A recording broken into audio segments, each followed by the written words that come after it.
hari umuririmbyi baririmbye ariwo nateguye nanjye tugiye kuganira. Kuna wimbo wameimba na hapo ndipo nimeandaa nitazungumza. Uravuga mu magambo gusa cyangwa se uririmbe? Utaimba ama useme kwa maneno. Yavuze ngo gukomera n'ukwimana ngo nibiki byose nge sinzi kuririmbaga ni pi mwicuko. Gukomera n'imbaraga n'ibya Yesu. Nakubivuga mu magambo twumve. Gukomera n'imbaraga n'ibya Yesu. Cyubahiro no gukomera n'ibye. No kunesha n'ibye. Tangiriro n'iherezo ni ubitegeka arakomeye. Asante. Kuririmba nivyo bizazoro. Kuririmba nivyo byoroshe. Nubona umwanya urakaririmba. Niyo nateguye. Hari wigaza avuga ngo buri ugiye kubwiriza ngo uzukurikirana muvema zose ngo umve ko bakora kuri topic yawe. Kuna mtu amesema ukitaka kuhubiria kaa uchunguze wakiguza topic yako. Rero tugiye kuvuga gukomera kw'Imana. Tunataka kuzungumza ukuu wa Mungu ama nguvu za Mungu. Imana ni ikomeye yonyine. Mungu ndiye mwenye nguvu pekee yake. Nayo magambo tugiye kuganira. Hayo ndiyo maneno tutazungumza. Nabonye igitabo hano apotre afite. Nimeona kitabu ambacho mtume anayo hapa. Nari navuze ngo ndacikorera ngitware. Nilikuwa nazo nisema nitabeba. Nono abadiakoni ni bamfata ariko nkijane bafatire ku muryango. Madikonzi wakinishika wanishike hapo. None ganyiracho yaje. Sasa mwenye kitabu amekuja. None banki gusabye cyangwa zacikorere nyine nanone ga. Ni igitabo kirimo ibintu byose. Ni kitabu ambacho kina vitu vyote. Teolojia yose iri muri cya gitabo. Teolojia yote imo katika kitabu. Amahugurwa ajyamo nye sino yajyamo pi. Kuko harazajya akakibona n'ubundi. Kuna mahali anaweza enda apate tena. None ga apotre niko haba kuvugira. Kwa hiyo apostle hata kama wanakusemea. Yewe nashifuje kandi ga nimetamani na nimependa. Ariko ni bitangaza birahana. Kino gitabo zagitwara noneho kwizuba rifu. Reka rero dusome ijambo ry'Imana. Acha tusome neno la Mungu. Gikuyemo ijambo ntarinzi. Nimetoa neno reka dusome Abami ba kabiri. Tatusome Wafalme wa pili. Ibice 5 umurongo wa mbere. Wafalme wa pili 5 mstari wa kwanza. Abami ba kabiri ibice 5 umurongo wa mbere. Hari umuntu uzusoma neza hano sinzi? Wafalme wa pili ako. Nuriya 5 mstari wa kwanza. Umurongo wa mbere gusa wonyine. Namani umugaba w'ingabo z'umwami w'Isiriya yari umutoni kuri sebuja kandi umunyacubahiro kuko ari we Uwiteka yaheshaga Abasiriya kunesha. Yari umugaba w'umunyamaboko w'intwari ariko yari umubembe. Asante. Amen. Ariko yari iki? Alikuwa mwenye ukoma. Hari ufite icyongereza ngatubwira uko wavuga ako ngako. Ako kanyuma gusa. Bonere auna kizungu. Reka dukomeze. Ariko yari umubembe. Lakini alikuwa mwenye ukoma. Tugiye kuvuga gukomera kw'Imana. Taka kuzungumza ukuu wa Mungu. Gukomera kw'Imana. Nguvu za Mungu. Abantu barakomera. Watu ni wenye nguvu. Buriya kikawaida. Ese ninde muntu munini hano cyane ra? Nani? Umuntu munini ninde hano cyane turuta twese? Gukomera kw'abantu, nguvu za mwanadamu. Ngo nyamuco ari. Nyamuco nahaguruke turebe. Amcho asimame. Yes. Uriya muntu murabona ukuntu angana? Naona mtu huyo vile alivyo. Hari ukuntu umuntu avuka nyine. Kuna vile mtu anazaliwa. Icarama. Kaa mama. Bikagaragara nyine kari umuntu munini ukomeye. Inazihirika ni mtu mwenye nguvu na ni mnono. Murebye umuntu wano wo mukubita n'umuntu ngana nkagutya. Lakini mtu anaweza mchapa ni mtu mdogo. Yo mukubitishije gutya mugatangara. Anaweza mpiga chini. Muri ariko abantu bamurebeye kure. Lakini watu wakimwangalia kwa umbali bashobora kubona kakomeye. Wanaweza zani ni mwenye nguvu. Baba. Amen. Tuganire. Twabanaga n'ubwoko bita Watabwa. Tuliwahi ishi na ukoo unaitwa Watabwa. Abatabwa ni muri Bizura. No, bagiraga ubwoba bwinshi cyane. Walikuwa na woga mwingi. Ariko bakihagararaho. Na walikuwa na simama. No, yabana umuntu bagiye kurwana. Akiangalia mtu anataka kupigana naye. Agakuramo ishati. Anatoa shati. Akavuga ngo kuja. Anakuambia kuja. Kuja. No, kuba afite ubwoba nawe. Na woga. Kuja. Ngwino. Kuja.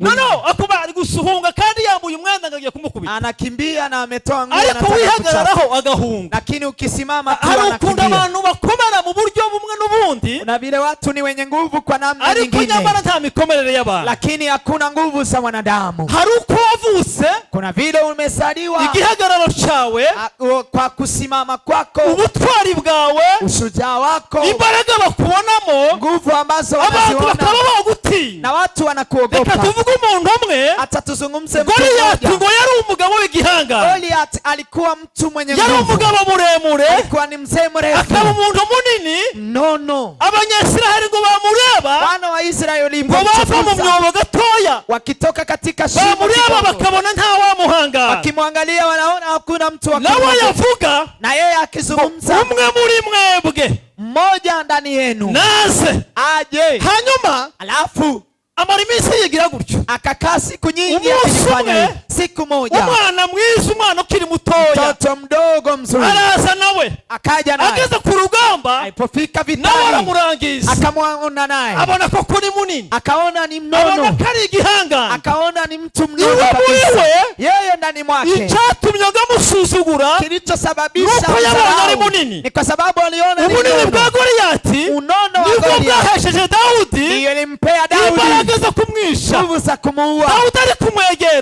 Daudi alipomsogelea, noneho Goliyati aramubona, Goliath atariko akamwona, sha, akamwambia wagize wewe ngo ndo ndimbwa. ulizani mimi ni mbwa. Dawudi nawe ahita abimenya, Daudi naye amenya akajua, neza ko imbwa akajua vizuri ariyo baza mbwa bicisha ibuye. ndiyo wanaua na jiwe. Aravuga ati wabimenye, Akasema umejua, wowe wapfuye, wewe ubwo umekufa, wiyise imbwa wenyine. wewe kama Ntabwo ari umejiita Dawudi mbwa. wamwise imbwa Daudi wenyine, hajamuita. yaravuze ngo ese bagize ngo ndi imbwa. Yeye alimwambia umezani mimi ni Nubwo mbwa. yari munini, Alikuwa ni mnono ari igihangange, na alikuwa mwenye nguvu, ariko yishishijwe n'ibuye. lakini alikufa na jiwe. Icyo uri cyo cyose Vile ulivyo ntabwo ukomeye, wewe si mwenye nguvu. Imana ishobora. Haleluya. Haleluya. Gukomera ni ukw'Imana yonyine. Nguvu ni za Mungu Naho peke yake, abantu lakini nta wanadamu muntu n'umwe ukomeye, hakuna mwenye nguvu. nubwo waba umeze ute uko witwa kose, Ingalau uitwe nani, ariko nta muntu ukomeye. lakini hakuna mtu mwenye nguvu. Haleluya. Haleluya. Dukomere Imana yacu amashyi. Tumpigie Mungu Gukomera makofi. ni ukw'Imana. Nguvu ni za Mungu, Abantu bo ntabwo bakomeye. watu hawana nguvu.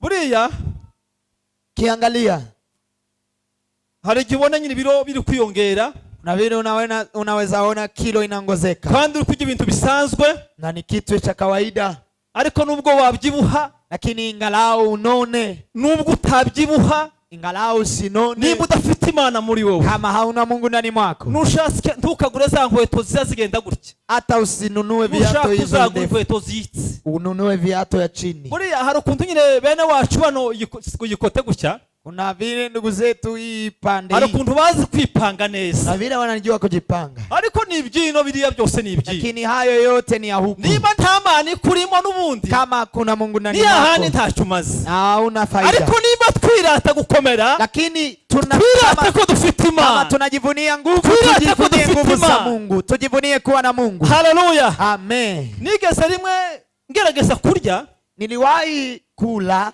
karya pe, na kula nari kabisa, nkiri umusore, nilikuwa bado kijana, karya amandazi, kula ndazi, kamwa n'amata. kunywa maziwa. Tuzi ko i Rubavu habaga ibyo bintu, Alex ntabwo yes ni benshi bahazi. No nkagerageza nkiri umusore ngo ndebe ko nobyibuha, Na jaribu nikiwa kijana nione kwamba nitanona. karya. Urumva umusiri bateretse arahandi borya, ahantu handitse hose amata n'ukwinjira mu kari, Mahali unaandikwa maziwa na ingia, ariko ntabwo narezaga ibiro 45, lakini sijapitisha 45. kibaza se ndarwaye cyangwa Mimi ni mgonjwa ama, ariko nta burwayi nari mfite, lakini hakuna ugonjwa ariko nilikuwa nyine byari nao, bimeze. ni vile ilikuwa tu. Maze gushaka Nilipooa bakuzamuka, ndazamuka ngera kuri 65, nikapanda mpaka 65. kandi murabona uko ndesha, Tena mwanaona vile mimi natoshana, ndetse ibiro 65 byoba bibi, kandi nikipitisha 65 itakuwa mbaya. naratebezaga, Nilikuwa napiga, kandi nari umuyobozi nyine nkiriya hirya, nilikuwa kiongozi huko. nyine nagera mu bandi bayobozi nyine bakavuga ati umuyobozi yaje, Ikifika kwa viongozi Naje nyine wengine ukaona wanasema kiongozi amekuja, ariko byose ni ubusa, lakini yote ntacyo bitwaye na kimwe. Ni Nukuvuga bure. ngo umwanya gusa babonaga nyine ngo nitwa icyo kintu. Ni vile walikuwa naona naitwa hivyo tu. Ariko nuko bari bazi n'umundi ko ntuzi Imana. Kwa sababu walikuwa najua nina Mungu ndani yao. Ariko nubusizi kagenda nasinze. Lakini nikiwa mlevi niende nimelewa. Kandi baba yo kwicara. Hata kiti hawawezi kunipa. Ariko abashumba baraza nyine bakampanagurira inkweto. Lakini walikuwa wanakuja wananipanguzia viatu. Abana badiyakoni nkabangoma hariya. Si yuga kina deacon zihu. Ariko ibyo byose nubusa. Lakini hayo yote ni bure. Nubwo wagenda ukajya kure, hata uende mbali, ukurira indege, unapanda ndege, ugasuka yurira, unapanda tena, ukagenda n'amaguru, unatembea na miguu, niba udatuzima, kama hauna Mungu ndani mwako, urubusa, wewe ni bure. Ikigenzi cha thamani uko waba uri kose, ile ulivyo, nuko dutunga Imana, ni kuishi na Mungu. Iyo Mana turimo, Mungu akiwa ndani mwetu ndiye anasababisha tuwe na thamani. Buriya naka Gasura, tasura, iba nkureba uwo mwicaranye, angalia yule mnakaa pamoja. Buriya dusubiye nk'inyuma, tukirudi hata nyuma, wenda mu bindi bihe bya kera, kwa nyakati za kale, nako Gasura wari ufite. Sura hiyo ndiyo ulikuwa nayo kweli. Tuvugisha ukuri, tuseme ukweli. Ndabona buriya wewe nuko umeze wewe kweli, ni vile ulivyo. Ariko ukabanga ugenda ukaje mu kanyanga bigacika ukagira gutya, ukagenda uhawandika 8, ukigenda kwa pombe ukazabona abadiyakoni bakwicaje hano, na uone madikoni wanakukalisha. Icyo waba uri cyo cyose, kile chochote ulivyo, icy'ingenzi tazama nuko dutunga Imana, ni kuwa na Mungu ndani ya maisha. Tusomye ijambo ry'Imana, tumesoma neno la Mungu. Hari ibintu byaraze n'Imana, kuna vitu ambavyo vilizihirisha Namani yagirazwa n'ibintu bigeze ko kuri 4 cyangwa 5. Namani amezihirika mambo 4 ya mama 5. Nibyo tugiye kuvugaho twihuse, hayo ndiyo tutazungumza kwa uharaka, kandi minota nirenga, tena dakika zikienda. Oye nabonye hano muri abantu beza kabisa, nimeona hapa nyinyi ni watu wazuri, muzamubyina mutitaye ku kintu kindi cyose, munacheza bila kuangalia kitu kingine. Muri abantu beza kabisa, nyinyi ni watu wema kabisa. Yewe simbabesha igitaramo nagiherutse kiririya Yonyine yo hijya, mimi nisiwadanganye. Twebwe muza no gutarama muzataha kare, hata mkiuja kwetu mtakuwa sizere nigicema mwatashe, sidati mtakuwa mmerudi. Ubu nyine ni sangapi? Ubu twebwe bashoshe, sisi wamemaliza tayari. Nta rubanza.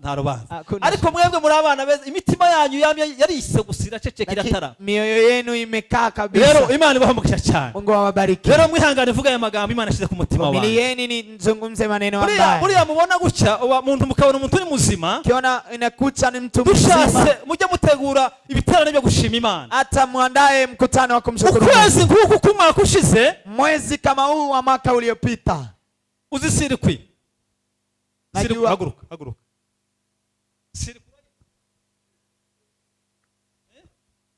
amashanyarazi yagize gute? Yahuye. Sibyo? Amashanyarazi yagize gute? Njewe umwaka ushize nanabaye amashanyarazi. Mimi mwaka uliopita nilikuwa nimekuwa stima. Nteguye igiterane cy'amashimwe, nge nabaye amashanyarazi. Mimi nimekuwa stima. Murumva byoroshe? Ese nanababwiye hano ubwo buhamya.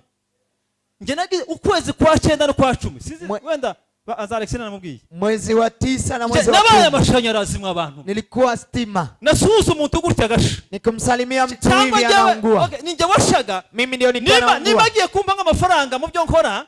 Kama anataka kunipa pesa, agahita adukurwa twembi. Kama ni pesa inatuvuruta sisi wawili. Nafata umuryango ngiye gukinga, nikichukua mlango nataka kufunga, ngasha naungua. Nafata igitunguru ngasha, nikichukua kitunguu naungua. Nafata inyanya ngasha, nikichukua nyanya naungua.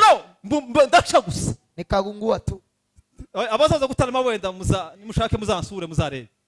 Noneho ndasha wese ndashi nikaungua. Noneho nijya kwa muganga kureba daktari, nikaenda kumuona daktari. Daktari avuga ibyo ntabwo bibaho. Daktari akaniambia hayo hayakuweko. Zana abantu b'abatekinishe bareba umuriro. Nikaangalia watu ambao umuriro wagenda, sima ikienda, baraba ngo wenda nizu yesaye nabi. Akasema ni nyumba ambao n'igihe umuriro wagiye, hata bagakomeza ngasha gusa. Sima ikienda nikaendelea kuungua. Naringeze naho n'abana banjye noneho bansangaho cyangwa umudamu namukoraho nabo bagasha. Hata nikimguza mama ama watoto muri nge noneho numva birarangiye. Nikaogopa ndani yangu. Ariko imbaraga z'Imana, lakini nguvu za Mungu. Twaricaye amajoro 2 na paseri, tumekaa siku 2 na usiku 2 turasenga gusa tukaomba tu. Mana kuki wemeye ko basiri kwiko Mungu wewe yo uko muri guseka mwebwe uziko mwebwe mura no mwebwe ko murabona n'imikino amezi abiriho mpayesha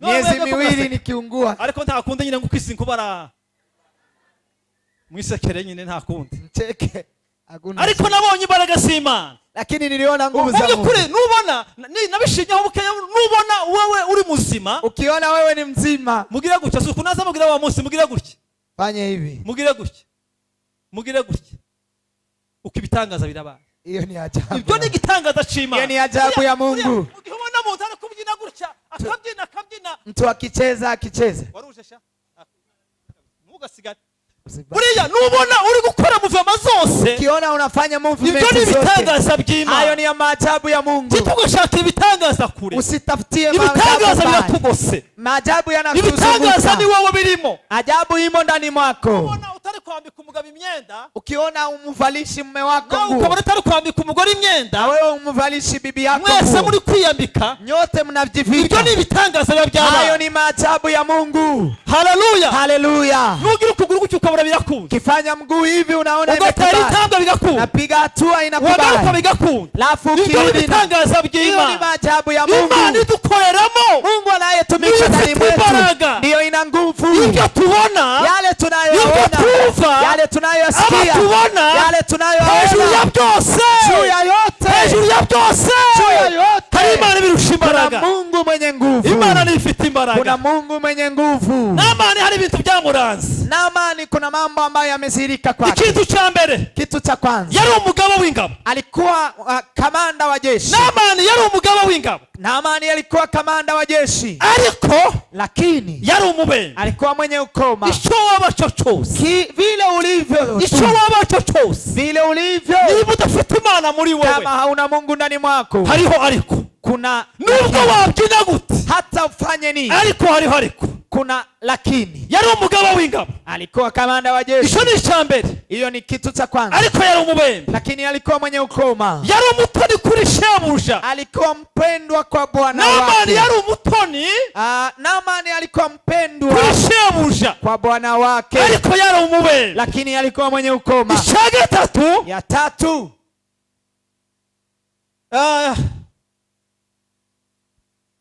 yari itwari alikuwa shujaa ariko yari umubembe lakini alikuwa mwenye ukoma ubwo yajyaga kunesha vile alikuwa naenda vitani niwe washoboraga kunesha ingabo yayoboye yeye ndiye alikuwa nashinda vita ariko yari umubembe lakini alikuwa mwenye ukoma hari ijambo ryantangaje muri iki gitabo kuna neno lilinishangaza katika kitabu hiki cyifuza nkazagiterura na ilichosababisha nitamani nubwo nabonye ngira abantu bari kugira gutya hata watu wanakataa tubaza kuhagera mahababwira nitakuja kuwaambia noneho uko bagendaga ku rugamba vile walikuwa wanaenda vitani umunsi umwe baragenda banyaga iminyago siku moja wakaenda wakakamata mateka bamaze kunyaga iminyago alikokamata mateka bafatamo umukobwa wakamchukua msichana hari umuririmbyi waririmbye kuna mwimbaji ameimba akasema Gerardine yaravuze ngo niba ari umukobwa w'Imana nindukaza ko aririmba ikiwa ni msichana ikiwa ni msichana anamheshimu Mungu nindukazira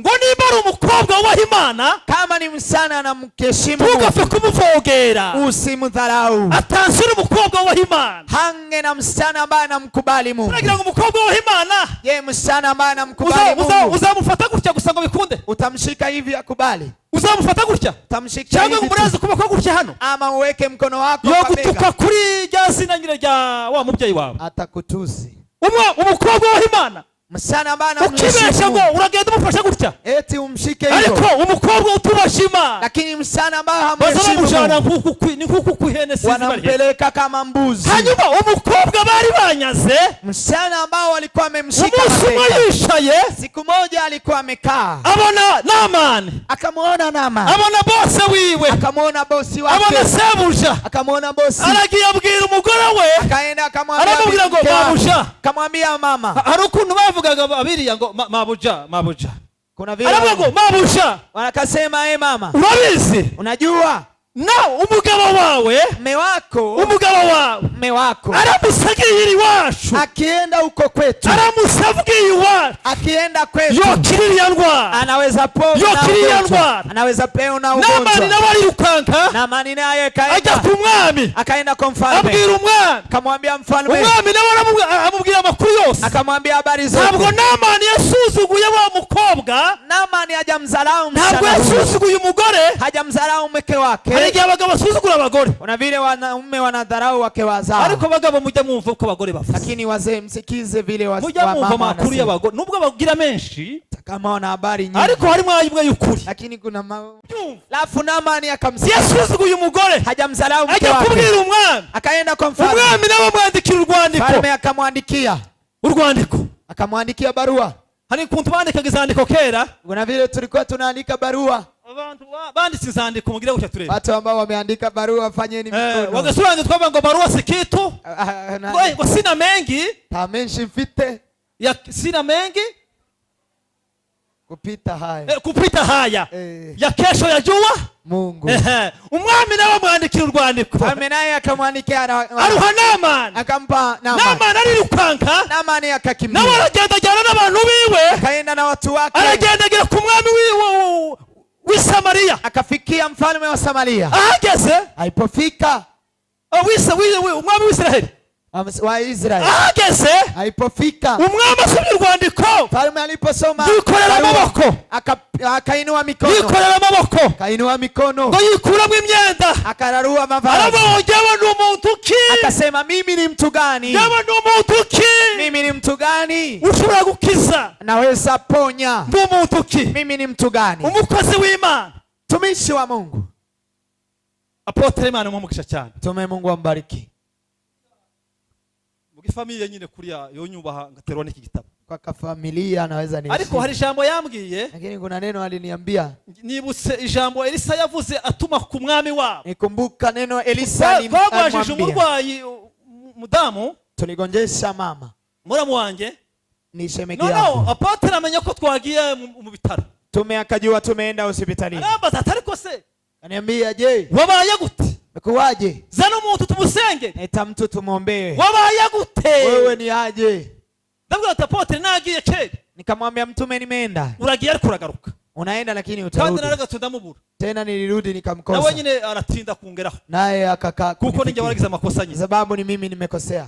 Noneho ngarutse nyine ko neza yabikora neza nka Elisa nyine, alifanya kama Elisa. Elisa amenya amakuru y'ibyabaye, Elisa akajua habari, amaze kumenya amakuru y'ibyabaye ku mwami, alipojua habari aramubwira ati none byagenze gute, akamwambia imekuwaje huko, iyo byagenze gute huko, imekuwaje, mubwira se, mwambia aje, ariko mwibuke ko yarakomeye, lakini kumbuka alikuwa mwenye, ariko yari umubembe, lakini alikuwa mwenye ukoma. Haleluya, haleluya. Byagenze gute yo, imekuwaje huko, murekase, achana naye, aramenya ko muri Isiraheli, atajua kwamba Israeli hari Imana, kuna Mungu. Kino chumba nakibonye mu Imana, hapa kwa chumba nimemuona Mungu. Bamwe bosanga bataza bakigeramo, najua wengi hawawezi fika huko, ariko nakibonye mu Imana, lakini nimemuona Mungu. Bakozi b'Imana, Imana bamugisha, watumishi wa Mungu, Mungu awabariki. Aramenya ko atajua muri Israeli, katika Israeli hari mu Imana kuna Mungu. Haleluya, haleluya. None reka twihute, sasa tuende kwa haraka. Araza, akaja, ahageze, alipofika agera ku muryango wa Elisa, akafika kwa mlango wa Elisa. Biblia hari ukundi ivuga, Biblia kuna vile inasema, amaze kuhagera, alipofika, ntabwo sinimba yarinjiye, sijajua kwamba ameingia cyangwa se nimba atarinjiye anagumye hanze, kama hajaingia amekaa nje. Biravuze ngo atuma kuri Namani, Biblia inasema ametuma kwa Namani. Elisa atuma kuri Namani, Elisa akatuma kwa Namani. Haleluya, amen. Bibana chibaro, haleluya, haleluya. Gukomera n'ukwande, nguvu ni za Mungu. Hanyuma amutumaho aya magambo, akamtuma na maneno haya, aravuga ngo mugende mumubwire, nenda mkamwambie, mugende mumubwire aya magambo, nenda mkamwambia maneno haya. Natangaye kino gitabo kintu cyambwiye, nimeshangaa kwa kitabu hichi. Kumbe Namani ngo yari atarabatizwa, kumbe Namani alikuwa bado hajabatizwa. Nico kintu nungukiye muri iki gitabo, hiki ndicho kitu ambacho kimefaidika, kizatuma ndeba uko kigira. Namani ngo yari atarabatizwa mu mazi menshi, Namani alikuwa hajabatizwa katika maji mengi. Haleluya. Umukozi w'Imana Elisa, mtumishi wa Mungu Elisa. Imana igumugisha cyane. Mungu awabariki sana mtume. Noneho nuko nyina ari umuntu mukuru kandi afite amazina menshi.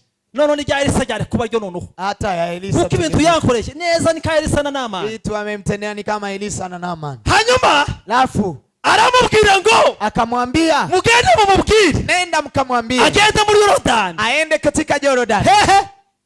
Muri Yorodani. Aende katika Yorodani. Kandi si ukugenda gusa. Tena si kila gitabo cyambwiye. Kitabu hichi kimeniambia.